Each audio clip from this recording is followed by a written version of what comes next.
어느 교회 목사님이 콩팥이 안 좋아가지고 그 콩팥을 다른 사람에게서 이식받아야만이 되는 그런 상황이 되었습니다.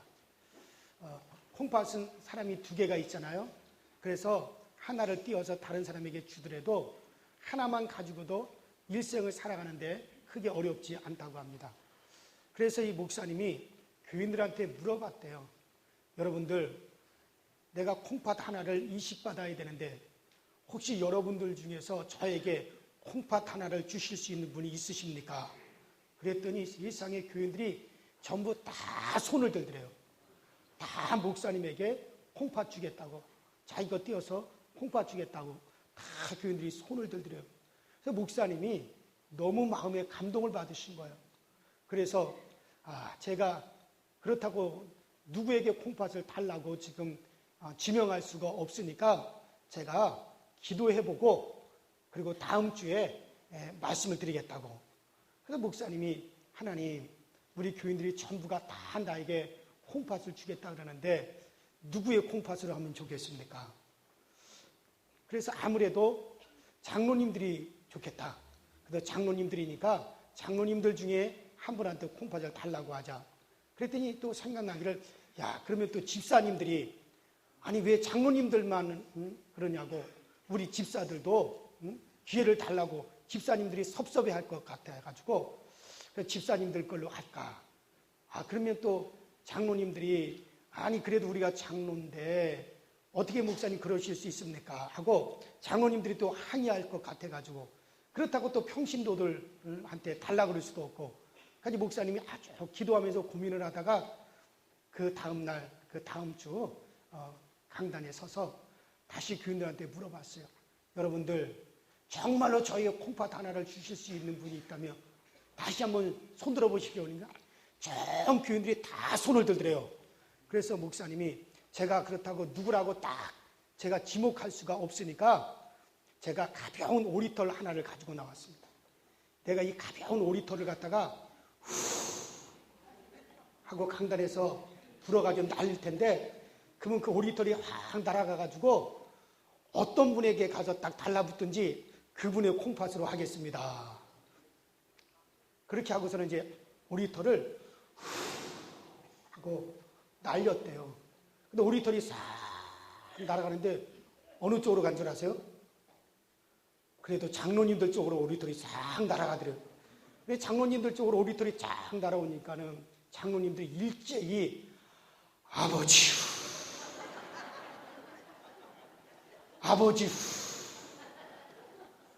오리털이 다시 날아가지고 집사님들 쪽으로 쫙 가더래요. 그러니까 집사님들 쪽으로 오리털이 쫙 날아오니까 집사님들이 또 일제히 다 같이 주여 오리털이 또 다시 어떻게 해요?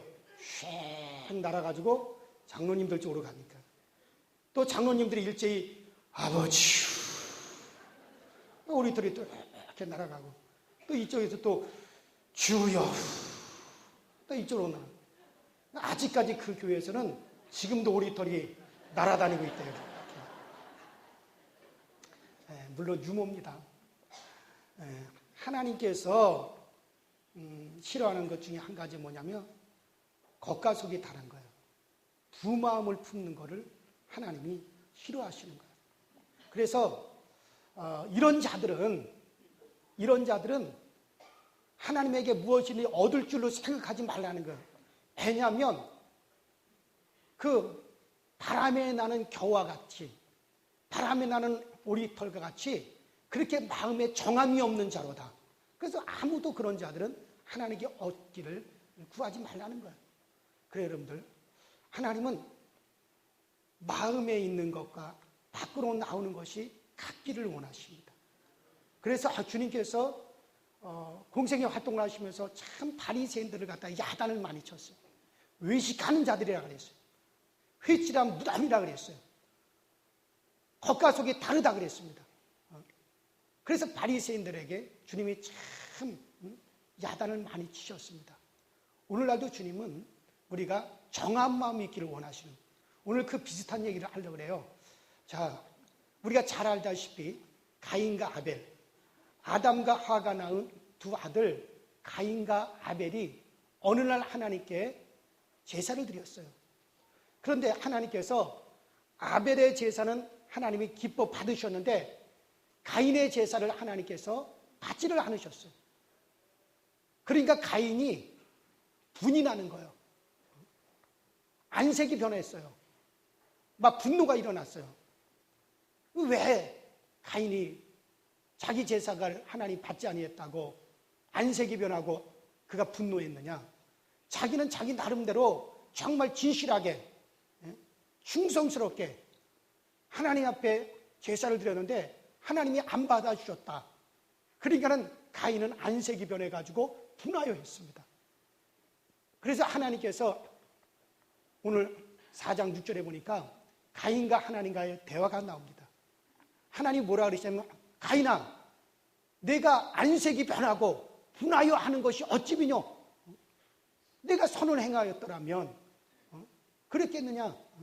그러면서 하나님께서 가인의 제사를 받지 아니하신 이유를 말씀하시는 거예요. 그 이유가 뭐냐?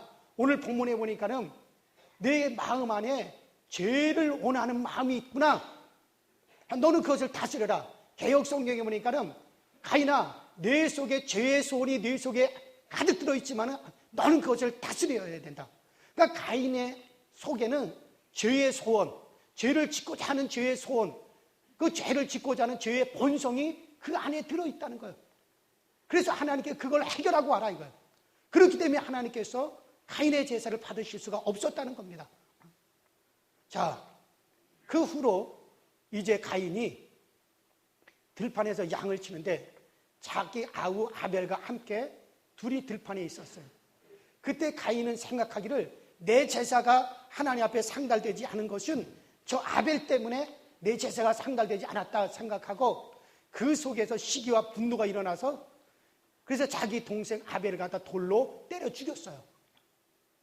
자, 그러면 이 가인이 자기 동생 아벨을 갖다가 미워하고 시기해서 돌로 때려 죽였는데 그러면 자기 동생을 죽이는 그런 미움과 그런 악이 이게 어디서부터 나왔느냐는 얘기예요. 사실 그거는 처음부터 가인 속에 그것이 들어있었어요. 그런 악이 가인 속에 들어있었습니다. 죄를 짓고자 하는 그 죄의 본성, 죄를 짓고자 하는 죄의 소원이 가인의 속에는 벌써 흐르고 있었어요. 다만 가인이 하나님께 제사 드리는다라고 하는 그런 형식에 가리워져 가지고 그것이 가리워져 있을 뿐이지 가인 속에는 하나님께 제사를 드리면서도 그 속에는 여전히 죄를 짓고자 하는 그와 같은 소원이 들어있었고 죄를 짓고자 하는 죄의 본성이 흐르고 있었다는 거예요. 그럼 누가 가인에게 동생을 때려 죽이라고 하는 그것을 누가 가르쳐 줬습니까? 미움을 가르쳐 줬습니까? 살인을 누가 가르친 적이 있습니까? 아무도 가르쳐 준 적이 없어요. 그러나 가인 속에는 그런 죄의 본성이 들어있었고 죄를 짓고자 하는 죄의 소원이 그 속에 벌써 흐르고 있었다. 그것이 어느 날 나와가지고 동생을 때려 죽인 거란 말이에요. 그러면은 이 가인 속에 흐르는 그 죄의 본성, 죄를 짓고자 하는 죄의 소원이 어디로부터 왔느냐?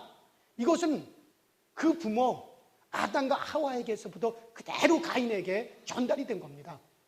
왜냐하면 아담과 하와가 마귀의 유혹에 졌어요.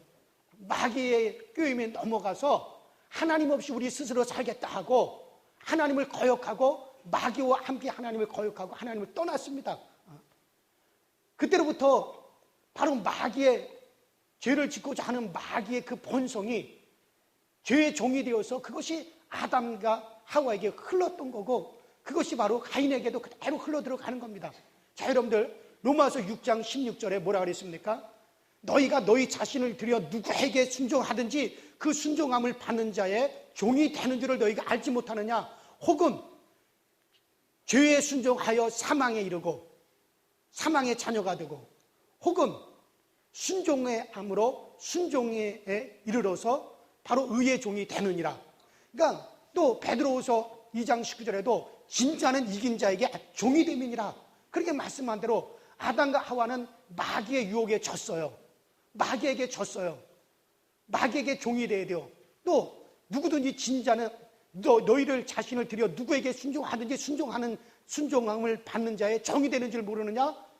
죄의 정말 즉 사망의 종이 되기도 하고 또 순종의 종으로 의에 이르기도 하는데 바로 마귀에게 순종하여 그래서 마귀의 종이 되어서 그 마귀에게 죄의 근원인 그 마귀에게 흐르는 그 죄를 짓고자 하는 그 본성, 죄의 속성이 누구에게도 그러냐? 아담과 하와에게도 그것이 흘러서 죄의 종이 되어버렸단 말이에요. 따라합시다. 죄의 종이 되었다. 그래 마귀에게 순종함으로 죄의 종이 되어버렸어요. 그래서 그 죄를 짓고자 하는 그 죄의 소원이 아담과 하와에게 또 그것이 그대로 가인에게도 흘러 들어가는 겁니다. 그래서 가인 속에는 바로 죄를 짓고자 하는 그런 본성이 그런 속성이 가인 속에 그것이 벌써 흐르고 있었다는 거예요. 자, 이것이 어느 날 이것이 밖으로 나와서 동생을 때려 죽이는 겁니다. 여러분들 우리가 장미를 보면 얼마나 아름답습니까? 장미 씨앗을 본 적이 있습니까? 장미 씨앗을 보면 그 조그만 것이 맨들맨들하고 얼마나 예쁩니까? 그 장미 씨앗이 조그만 것, 맨들맨들한 거 얼마나 예쁩니까? 그런데 그것을 갖다가 땅에 심고 물을 주고 거름을 주면 거기에서 물론 장미의 예쁜 장미꽃도 나오지만 무엇도 나와요? 찌르는 가시도 나온다. 사람을 찔러고 피를 빨아먹는 그런 날카로운 가시도 나오는 거예요. 그게 바로 죄의 본성입니다. 그게 바로 죄를 해짓고자 하는 바로 죄의 소원이에요. 이와 마찬가지로 우리가 지금 이렇게 멀쩡하게 있고 거룩한 것 같고 점잖은 것 같지만 우리 속에는 바로 다 그와 같은 죄의 본성, 죄를 채우고자 하는 그러한 죄의 소원이 다 들어있어서 언제든지 여건만 갖춰주고 환경만 갖춰준다면 바로 우리에게서 바로 그와 같은 악한 죄가 나올 수밖에 없고 흉악한 죄가 우리 가운데 나올 수밖에 없다는 거예요. 여러분 그래요. 제가 놀라운 걸 봤어요. 얼마 전에 그 어느 놀이터에서 한 3살 정도 되는 아이들이 놀이터에서 놀고 있습니다. 근데 거기에 여러 명의 아이들이 이렇게 놀고 있는데 그 한 명의 아이가 아주 좋은 장난감을 가지고 노는 거예요. 그리고 저쪽 편에 앉았던 아이가 벌떡 일어나더니 그 아이한테 오더니 장난감을 확 빼앗아요. 그러니까 이 장난감을 빼앗긴 아이가 뭐라고 그러니까는 그 장난감을 가지고 그 아이를 갖다 한 대 후려치더라고요. 그리고 그걸 가지고 가요. 자기가 가지고 가더라고요. 내가 깜짝 놀랐어요. 세상에 이제 3살밖에 안 되는 저 아이가 누가 저 아이에게 탐욕을 가르쳤어요?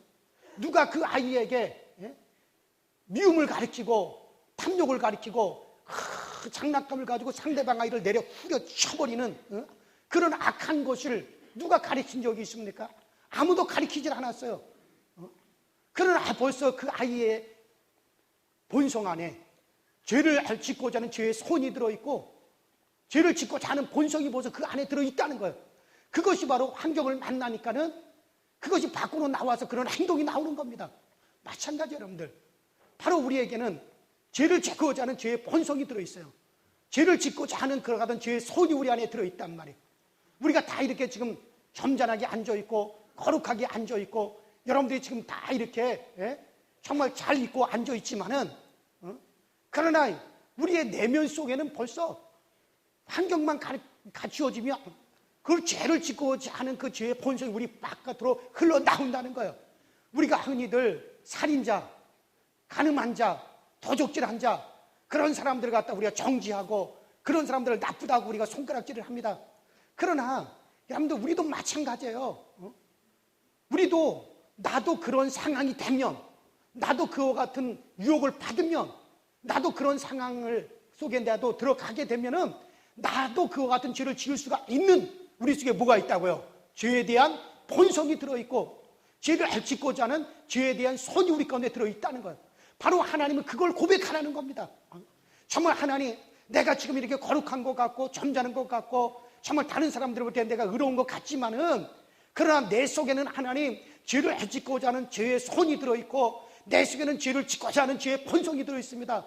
언제든지 나도 환경이 갖추어지고 나도 그런 여건 속에 들어가고 그런 유혹을 받는다면 나도 그들과 같이 그런 죄를 지을 수밖에 없는 그런 연약한 존재요, 그런 악한 존재요, 근본적으로 죄를 지을 수밖에 없는 그런 존재에 불과합니다. 그러니 하나님 주님의 도움이 필요하고, 그러니 하나님의 은혜가 필요하고, 그러니 하나님의 긍휼을 나에게 베풀어 주셔야 되고, 그러니 하나님의 은혜가 아니면 나는 설 수가 없는 자입니다. 이걸 고백하고 하나님 앞에 나오라는 거예요. 그러한 자에게 하나님께 은혜를 베풀어 주시겠다는 겁니다. 바로 이 가인은 자기가 잘했고, 자기가 선을 행한 것 같고, 자기가 정말 충성스러운 것 같고, 하나님 앞에 진실한 것 같고, 자기가 뭔가 행위적으로 하나님 앞에 잘한 것 같았어요. 그러나 자기 속에 그와 같은 죄를 짓고자 하는 본성이 들어있고 죄의 손이 들어있다라고 하는 걸 몰랐습니다. 그래서 나는 언제든지 하나님 앞에 악할 수밖에 없고, 하나님 앞에 나는 범죄할 수밖에 없는 그런 존재이기 때문에 하나님 나를 불쌍히 여기시고 내게 은혜를 베풀어 주셔야 됩니다. 하나님이 붙잡아 주시지 않으면 나는 안 됩니다. 이것을 고백하고 하나님 앞에 나갔을 때 하나님이 그의 제사를 연락받아 주실 텐데, 가인은 그것을 그대로 숨겨둔 채 겉모습만 가지고 하나님 앞에 나갔기에 하나님이 그의 제사를 받을 수가 없는 겁니다. 오늘 우리도 마찬가지예요. 우리가 하나님 앞에 이렇게 예배하지만은 정말 내가 그래도 뭐 잘한 것이 있고 뭘 내가 선을 행한 거 이것만 잔뜩 가지고 와서 하나님이 나를 받아주시겠지? 아니에요. 그것이 아니라 정말 하나님 내 속에는 정말 하나님 죄를 지을 수밖에 없는 그런 본성, 죄의 손이 내 속에 들어있습니다. 그런 정욕이 내 속에 들어있습니다. 언제든지 나도 그런 환경을 만나면, 그런 여건을 만나면 내 속에 그것이 흘러나와서 나도 죄를 지을 수밖에 없고 나도 유혹을 받을 수밖에 없는 그러한 존재입니다. 그러니 하나님이 나를 불쌍히 여겨주시고, 그러니 하나님이 나를 은혜로 잡아주셔야만이 내가 설 수가 있습니다. 이 고백을 하고 주님 앞에 나오라는 거예요. 그래야 하나님께서 우리의 은혜를 베풀어 주시는 겁니다. 그래야 하나님께서 우리를 받아주시는 거예요. 자, 가인이 그런 악한 일을 버리고 동생을 때려 죽이고 난 다음에, 그 다음에 가인과 하나님과의 대화가 나옵니다. 그 대화가 뭡니까? 하나님께서 어느 날 가인에게 묻습니다. 가인아, 내 아우 동생 아벨이 어디 있느냐? 그러니까 가인이 하나님 앞에 큰 소리를 쳐요. 뭐라고 큰 소리를 치는지 아십니까? 하나님, 내가 내 동생을 지키는 자입니까? 그걸 나에게 왜 물어봅니까? 하나님 앞에 바득바득 대듭니다. 하나님 앞에 큰 소리를 칩니다. 교만합니다. 그때 하나님께서 가인에게 이렇게 얘기합니다. 가인아, 네 아우 아벨의 핏소리가, 저 땅에서부터 네 아우의 핏소리가 지금 나에게 호소하고 있느니라. 그때 비로소 가인은 깨달은 거예요. 뭘 깨달았느냐? 아, 하나님께서는 처음부터 다 아셨구나. 하나님은 처음부터 다 보셨구나. 처음부터 내가 어떻게 행할 것을 하나님은 다 알고 계셨구나. 그래서 하나님께서 나에게, 가인아, 너는 죄를 짓고자 하는 소원, 죄를 짓고자 하는 죄의 그 같은 소원이 네 속에 일어난다 할지라도 너는 그것을 다스려야 된다라고 하나님이 나에게 그렇게 말씀하셨구나.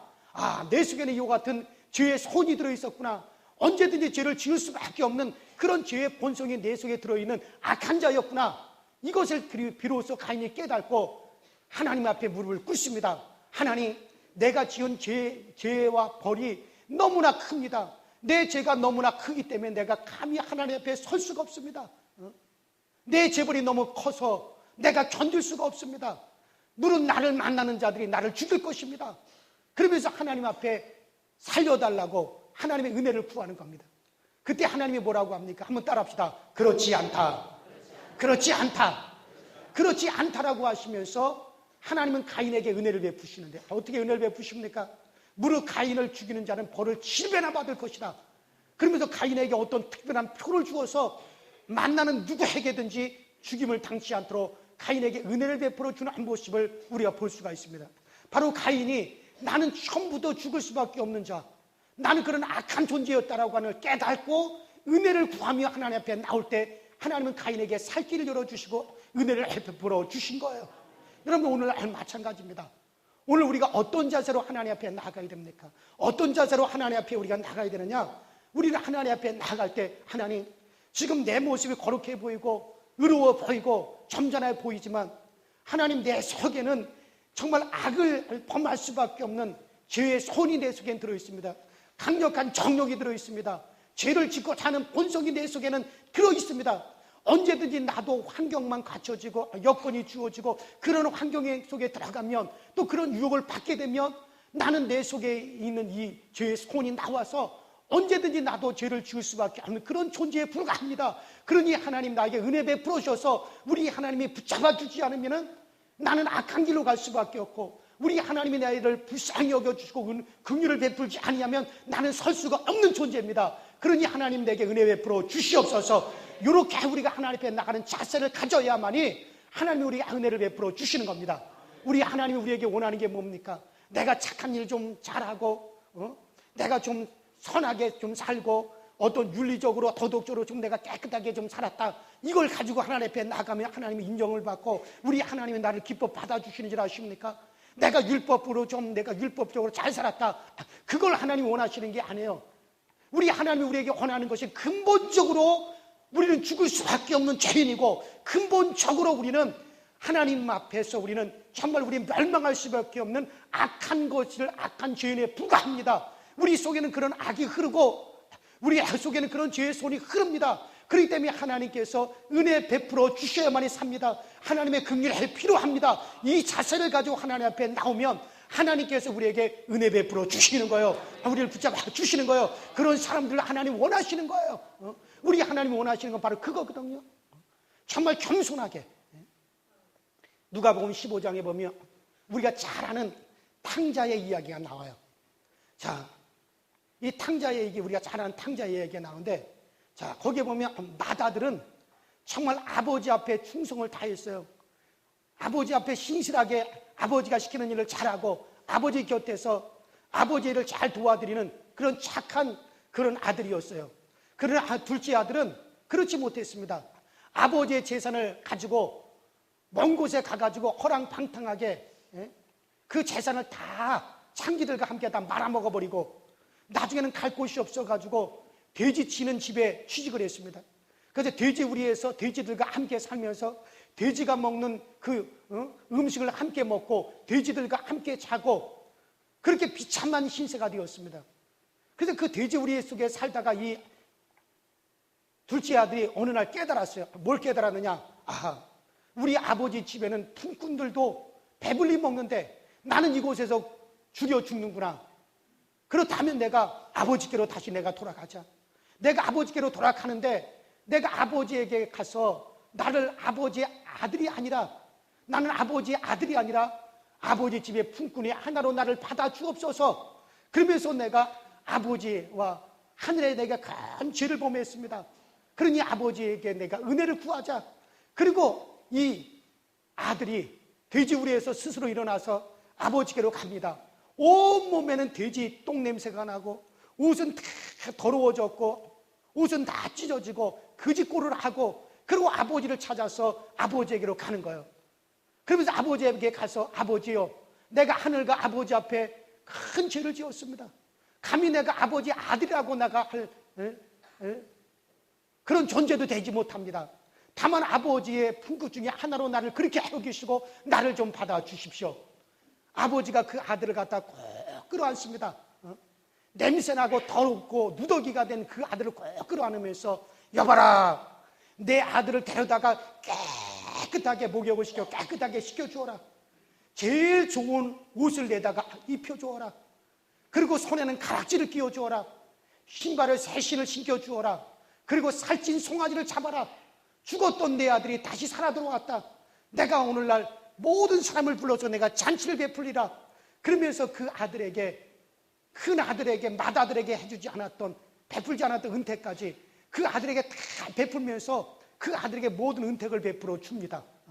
자, 그렇다면 여기서 그 맏아들은 그 아버지 곁을 떠나지 아니하고 신실하게 아버지 시키는 일을 잘 사는 착한 아들이었는데 왜 그 맏아들은 그런 은택을 누리지 못했고 그런 혜택을 누리지 못했고 이 작은 아들은 허랑방탕하게 아버지 재산을 다 낭비하고 거지꼴이 돼까지 돌아왔는데 그 아들에게는 왜 그렇게 좋은 혜택을 주었느냐? 이유는 단 한 가지입니다.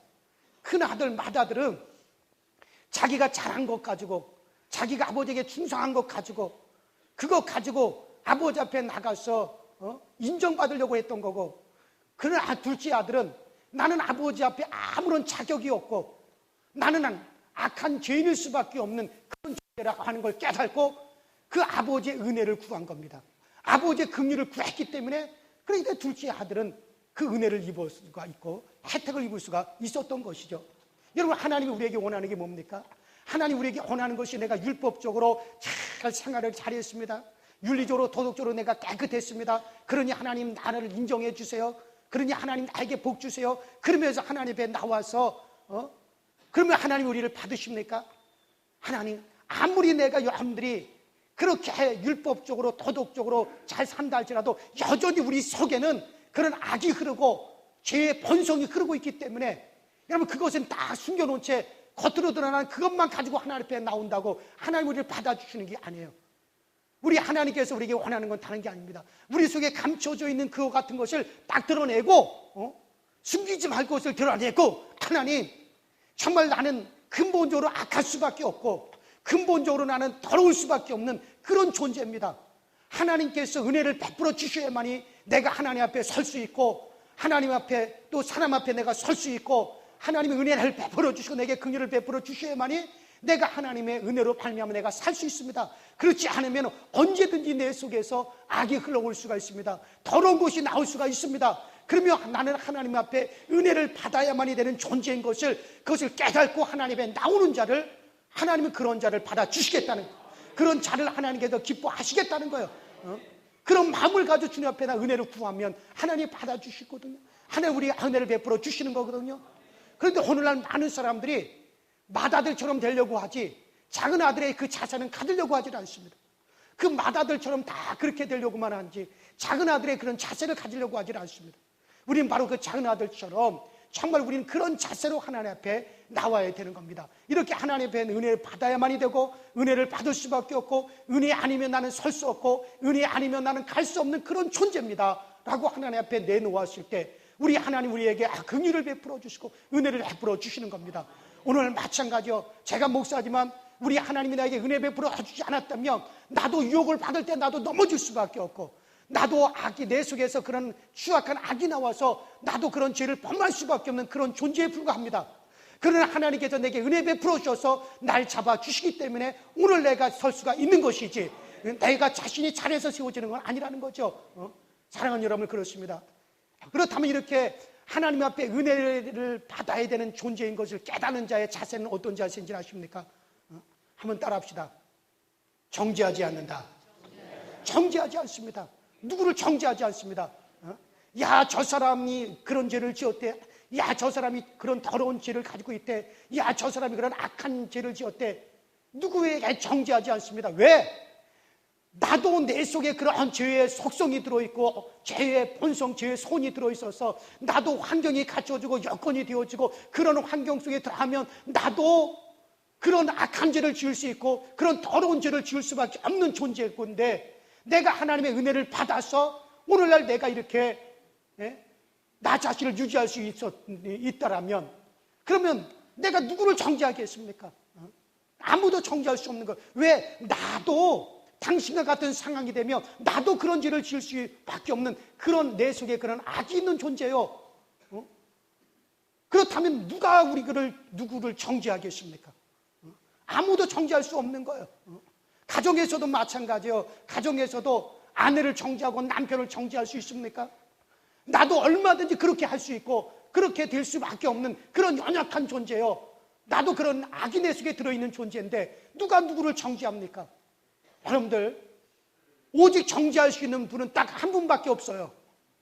누구만이 정죄할 수 있는지 아십니까? 사람을 정죄할 수 있는 분은 딱 한 분밖에 없어요. 누구냐면은 바로 은혜 입지 않고도 능히 설 수 있는 분, 은혜를 받지 않아도 능히 설 수 있는 분, 그분만이 정죄하지 않을 수 있습니다. 그분이 누구십니까? 나 아니에요. 누구예요? 예수 그리스도밖에 없어요. 오직 우리에게 은혜 베푸시는 당사자이신 우리 주님밖에는 아무도 정죄할 자격이 없습니다. 누가 누구를 정죄합니까? 그런데 그 예수님 자체도 그 예수님께서도 우리에게 은혜 베푸시는 그 예수님도 정죄하지 않겠다고 했는데 우리가 누구를 정죄합니까? 교회 안에서 누구를 정죄하고 누구를 지적하고 가정 안에서 누구를 정죄합니까? 우리는 다만 불쌍히 여기고 용서하고 불쌍히 여기고 안타까운 마음으로 그들을 위해서 기도하는 것뿐이지 아무도 우리는 정죄할 자격이 아무도 없는 겁니다. 그렇습니다. 사랑하는 여러분들, 우리는 하나님의 은혜 받아야 할 존재입니다. 주님의 은혜가 아니면 나는 설 수 없는 존재고, 주님의 은혜가 아니면 나는 갈 수 없는 존재예요. 그 정말 나를 주님의 은혜로서 나를 붙잡아 주셔야만이 내가 설 수 있습니다. 이것을 깨달았으면 우리 하나님은 그에게 은혜를 베풀어줘요. 바로 그것을 깨닫고 돌아온 둘째 아들에게 그를 깨끗하게 씻겨라, 새 옷을 입혀라 라고 한 것처럼, 그렇게 하나님 앞에 은혜에 구하는 우리를 주님께서는 깨끗하게 우리의 더러움을 씻겨주시고, 우리의 악함을 씻겨주시고, 우리의 더러운 죄를 깨끗하게 씻겨주시고, 그런 우리들에게 우리 주님께 의의 옷을 입혀주시는 겁니다. 그래요, 사랑하는 여러분들, 우리가 2020년도를 살아가고 또 우리의 눈이 복 있는 눈이 되고, 우리의 입이 복된 입이 되고, 우리의 귀가 좋은 소식을 듣는 복 있는 귀가 되려면은 우리 모두 하나님 앞에 자기 자신을 낮추고 누구를 정죄하지 말고 나는 은혜 받을 수밖에 없고 은혜 받아야만이 되는 존재라고 하는 걸 깨닫고 주님 앞에 그런 겸손을 가지고 은혜를 구하실 수 있는 저와 여러분들이 되셔서 2020년도 다 여러분들의 귀가 복되어서 좋은 소식을 듣게 되기를 주의 이름으로 축원합니다.